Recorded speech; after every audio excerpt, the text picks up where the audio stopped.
Fourth 5-wicket haul in Middlesex colours. I'm going to venture to suggest that was probably the hardest earned Certainly of the those four. hottest. Yeah. No, it was definitely. They're never easy, obviously, but it was nice to take five in the end. But yeah, I think the boys on that wicket, I think we actually did a pretty good job. Obviously, when you look up at the scoreboard, see they got 520 odd. It doesn't look like we did that good a job, but I don't think we can really have much to moan about on our behalf. So.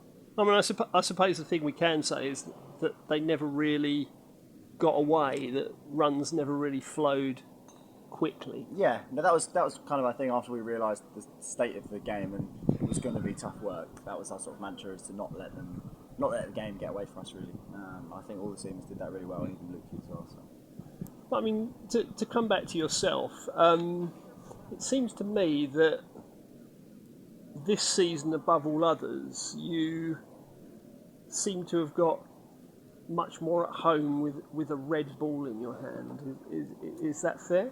Yeah, I wouldn't say anything's changed or I feel any different, perhaps, but I think I've certainly done better this year, which is going to make it look like that.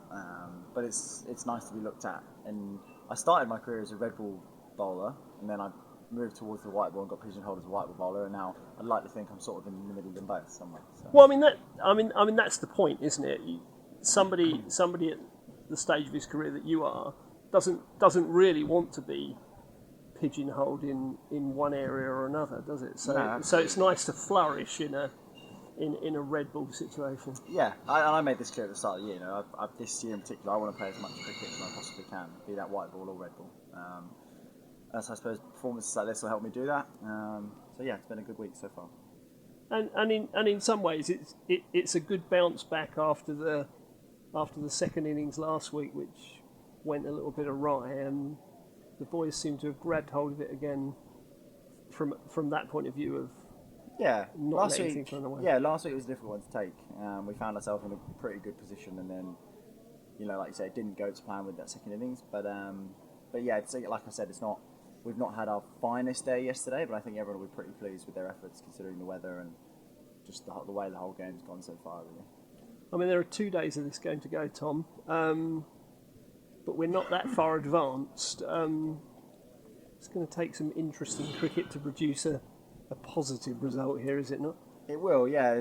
We were talking about it out in the field, and there's still a lot of time left in this game, but like you say, I think something special is going to have to happen from either team to perhaps force a result. But like I said, there's an awful lot of time left in this game, and that wicket looks pretty good, but there were also balls in there that got people out. So it only takes a spell of someone to bowl for an hour or so, and you can pick up 3 or 4, and who knows what might happen.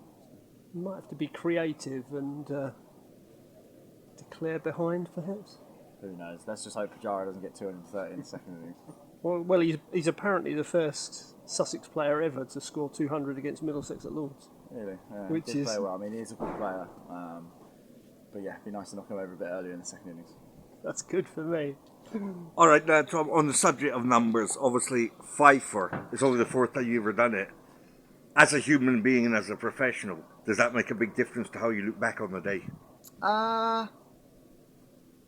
Not really. I don't think so. It's always nice, the accolades, obviously you keep the ball and stuff like that, but I was very happy with 3 for 60 or whatever I got yesterday. And if I'd ended up with 4 for 80 today, I also would have been quite happy.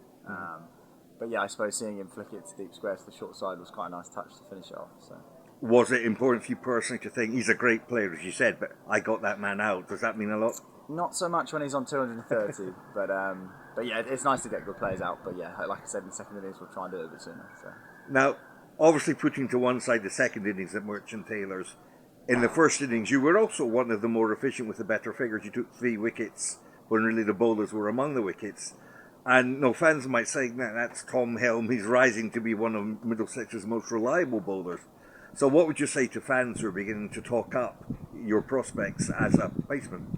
I think I've shown glimpses of what I'm capable of this year, which has been really nice, but I still think there's a lot of work to be done in between. Those patches of the stuff that I'm happy with, obviously I'm pleased and it looks great for everyone, but there's also those patches in between that haven't quite been as good as I'd like them to be. So it'd be nice to brush up on those a little bit, I suppose, but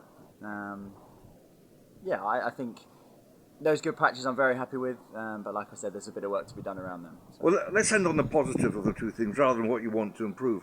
Can I ask you, since the start of the season, what aspect of your performance have you been most pleased about? I think probably the way I've bowled with balls that haven't swung necessarily. I've always been pigeonholed as a swing bowler, and this year, everyone's been moaning about the balls and they've not swung like they have done in the past, and I found a way of taking wickets without that swing, which is a nice thing to see. So. Okay, that's great. Thank you. Thanks very much.